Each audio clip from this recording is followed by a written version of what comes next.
What the city is talking about. This is Montreal Now on News Talk Radio, CJAD 800.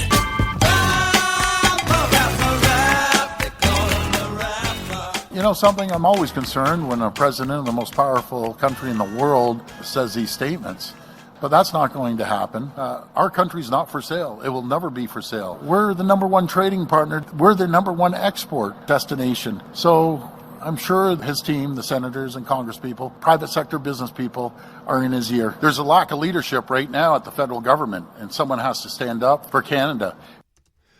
Doug Ford, again, talking about Donald Trump. He's probably done more, as I said earlier when we played that clip with him on Fox News, than pretty much any other Canadian premier in terms of pushback. James Mennie is on the line from the Montreal Gazette. So, Jim, is he our candidate for Captain Canada? Absolutely, and he wins hands down. And the fact of the matter is, I'm in the past, I have not been a fan of Doug Ford as a premier, but he has filled the gap. He is not only that, he's gone, as you say, he's gone to the Lions Den. You originally played this clip yesterday. I was listening to it, and a few things struck me. First of all, is it takes a certain amount of guts to go on Fox News and stand up for your country. Although I'm sure a lot of what he had to say applied to Ontario, but he raised two very interesting points during his conversation with Trump bootlicker Jesse Waters. Which is, he pointed out that the villain in the piece is China, that they're dumping cheap parts in Mexico, they're slapping Made in Mexico labels on it, and they're sending them up to Canada and the U.S. and costing people jobs. And he knows even by saying that, he's opening up a hornet's nest, because right now, Donald Trump, more than anything else, wants to dance the tango with communist China. Once again, he really loves to kiss the ring of dictators. So whether it's Russia or China or North Korea, they're all on Donald Trump's dance card. The other thing he said, Aaron, and I thought it was so cool, and he said it in that nice, folksy kind of I'm not too bright Fox News vernacular, saying, we have a lot of electricity. I'd love to sell it to the U.S. And you remember, this is the same guy who not that long ago, I think a couple of weeks or in the immediate wake of Trump's ramblings about tariffs, said, turn off the switch. Turn off the electricity. That'll get their attention. And the fact is, it's kind of crazy when you have weird times like this, and these are weird times. Who steps up? Who stands down? Who basically is the person who is saying the right thing at the right time in the right place? The fact you and I are talking about him is not unique. Everyone's talking about him across the country. Even though up until now, he's been a figure of controversy, questionable land deals in Ontario, questions about the probity of his leadership. But right now, as you say, he's Captain Canada. And for the time being, it's very interesting. He's talking about, Canada. He's thought Canada is not for sale. So you had Paul St. Pierre Plamondon already sort of decide to weigh in his, in his fashion as well. This is what's going to happen, Jim, in Quebec. I mean, we're kind of a fly on the wall here, but I guess François Legault had to do something, so he figured he might as well throw his hat. He did mention aluminum, though, right?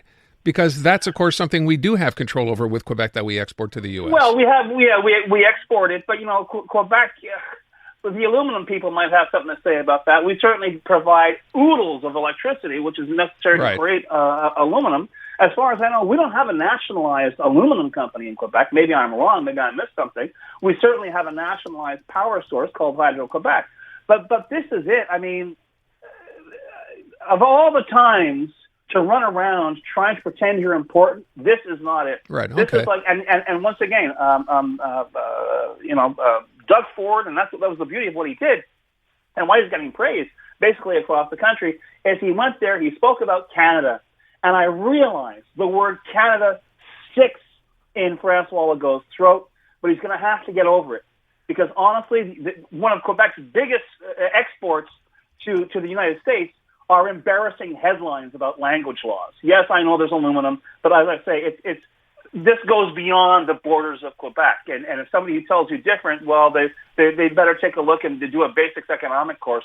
But all that said, it'll be very, very interesting to see how this unfolds, and also what role, if any, Justin Trudeau is going to play in this. I don't know if you saw the Abacus poll that came out today. post resignation, Trudeau resignation. He said, making air quotes. In fact, the Tories have gone up by 2 points. They now lead the Liberals by a ridiculous 27-point margin. And you would say, well, gee, what's going on? Well, the thing is, and they in the poll, I'm not complaining, but they describe this as post Trudeau resignation. He hasn't resigned, and I said this day one. He's still there. So this is a factor people are going to have to contend with, and also how much credibility when the president of the United States, as big a nut bar as he is dismissing you as a potential governor of the 51st state. You know, there's not a lack of credibility there. And maybe I've missed it, and I apologize in advance, but have you seen any kind of a tweet from Donald Trump lambasting Doug Ford for what he said? No, I haven't, frankly. But then again, Jim, today's Jimmy Carter's funeral. Maybe we're not going to hear very much from anybody today, certainly not from Donald Trump, because he's there. We'll wait for the 3 a.m. We'll wait for the 3 a.m. There you go. on the toilet bulletin. But, but seriously, no, I'm pretty sure that, because remember, this happened yesterday, my friend, and it's been pretty much radio silence. But I think everyone knows, and even as we heard Doug Ford say, there are people, yanking on Donald Trump's ear right now in the U.S. And as I said yesterday, there are plenty of people out there who've got skin in this game. Donald Trump's got nothing in this game except his yap. But there are people in the U.S. who have a lot of money invested in trade with Canada. And, I heard you talking earlier about, what would we be slapping tariffs on in retaliation? Find out who among Trump's handlers, who among his controllers are making money in Canada. Find out what it is and tariff the hell out of it. You'll see an amazingly quick change in policy in the White House. Now we shall see. All right, listen, speaking of that, you mentioned Justin Trudeau. We've not heard a whole lot today. You know what really is bizarre to me, Jim? I see him walking into the House of Commons, it's just business is still going, or wherever he is every day, with a giant smile on his face, which is kind of amazing to me, but that's, I guess, Justin Trudeau. Look, we have Frank Baylis officially in the race, a second candidate officially in today. Francois-Philippe Champagne, who says, yes, I am interested. There's a real sort of Quebec element to this so far, isn't there? Absolutely. And the thing is, there are two elements as far as I'm concerned. One, and I've said this in the past, is that, the Liberal Party per se has ceased to exist. It's the Trudeau Party. Justin Trudeau made sure the party was a reflection of every single point of view that he had. And it's going to be very difficult to sort of separate the strands of DNA of Justin Trudeau from this current iteration of the Liberal Party, as well as the people who worked with him. And we have this conversation as well about Chrystia Freeland, and it's going to be about Mélanie Joly. Dominic LeBlanc has said he's not interested in running, and a lot of people said right off the bat, it's his association, his long-time association with Trudeau, that probably was a factor in his decision not to run, because it's not going to help him out. And even for François-Philippe Champagne, he's a part of that group. Will we be able to see a change in public perception? It's going to happen at a very, very simple level. It's not going to be a matter of having these long, dry conversations. You're going to have to come out a la Doug Ford, I'm afraid to say. Talk to people where they live. Talk to people where they listen. And explain that, this is. I'm waiting for someone actually, Aaron, to say, you know what, we really screwed up. We really screwed up what we were hoping to do, and we want you to forgive us, but give us a chance, because you look at the alternative, you look at Pierre Poilievre, it's going to be a bloody disaster. We will do better going forward. I don't know how easy that is with Justin Trudeau still hanging around waiting for things to change. I mean, we'll see. But honestly, I think if the Liberals have a way out of this, and as I say, I think their best case scenario is holding the Conservatives to a minority government. If there's a way out of it, that is going to be the path to take. And I was very, very, how can I put it, pleasantly surprised to hear Frank Baylis talking to you yesterday, because basically he sounded like, no frills, just very, very straightforward. Here's what I intend to do. I don't want to be a professional politician.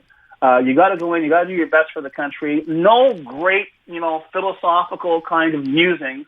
Just a very straight reason as to why you should vote for him and why you should vote for that party. I hope we hear more of that from all the other candidates. We shall see. It's still early in the goings. I wonder, by the way, Jim, if you're one of those other people, like, the ones who are considering, the Champagnes, the Mélanie Jolys, et cetera, when's your best before date on this? Oh my!